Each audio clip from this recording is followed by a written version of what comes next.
Okay, we're back today on the Supra project, ready to get more fab going. I'm going to go ahead and start tackling the intercooler build for the car, which, as I mentioned before, I'm going to upgrade what was on it. It came in with a HKS intercooler, which is a smaller tube and fin, old style intercooler. And what I'm going to do is go ahead and build an upgraded bar and plate 1,000 horsepower intercooler for the car. It's not going to make 1,000 horsepower, but they wanted a lot of intercooler on the car for future purposes when they turn the pressure up. So what I'm going to use is this Garrett core. I'll show you it closer up. It is a 4.5 inch thick core. So with the core being so big, what I'm going to do is build a set of tanks and then put a divider in the tank to make sure air gets used across the whole core. So I'll go ahead and show you a close-up comparison like I did before on the RX-7 with these two cores, what's coming off and what's going on it. Now you can see here, this is the new Garrett core that's going on it. It's a 4.5 inch thick, 24 by 12 by 4.5 core. The older intercooler was this HKS, which is a like 24 by 12 by 2 3/4. This older style tube and fan, it's just not as efficient, not as nice, and doesn't hold up to damage as well as the newer bar and plate cores will do. So what I'm going to go ahead and do is go draw up the tanks, get them cut, break them, and build the interior baffle. And once I get them all tacked up, I'll show you up close how the tanks are going to work out on this. This is a better close-up.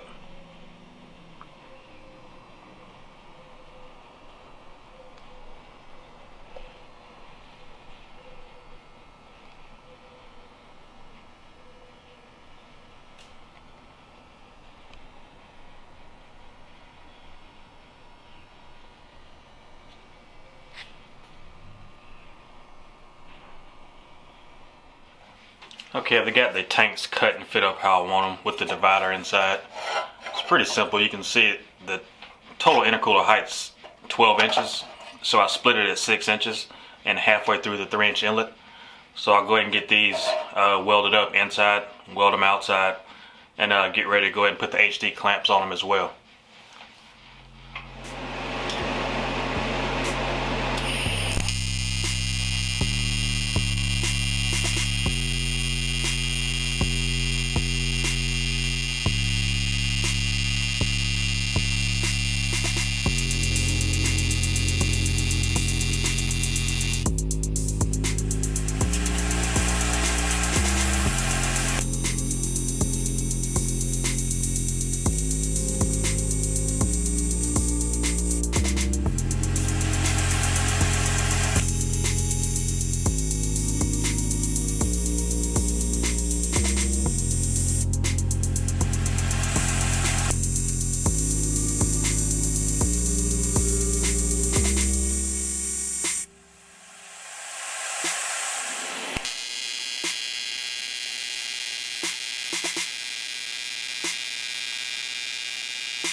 Now I've got the intercooler all welded up and fitting it back on the car. The car previously had the intercooler on it that had these upper brackets, so it simplified my life. I'm just going to reuse those brackets. So I've got the intercooler positioned right now to where I want it to sit.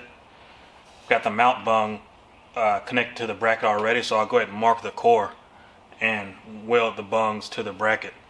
And it's tight back here, but it's at the same time has plenty of clearance like Supras do. It has the big Powerhouse Racing trans cooler on it. This is an automatic car, so even with that big cooler on the back, I can still fit this 4.5 inch thick core up on the car, and I should only have to do minimal trimming, and it still clears the bumper beam, so it all works out pretty well. You can see up close the space allowed.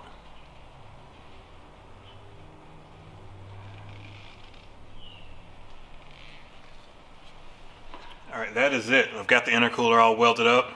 It's mounted, secure how I want it. Actually, I think I may go in and add a bottom bracket because the intercooler is so heavy. I don't want it to have any kind of play on the car. So I'll do that once I finish fitting up the intercooler piping. But as for today, it's super cold out here, and I think I'm going to wrap it up with that. So yeah, thanks for checking it out. Next up will be doing the HD clamp connections for the charge piping and get the fab part of this wrapped up and done. I appreciate y'all checking it out.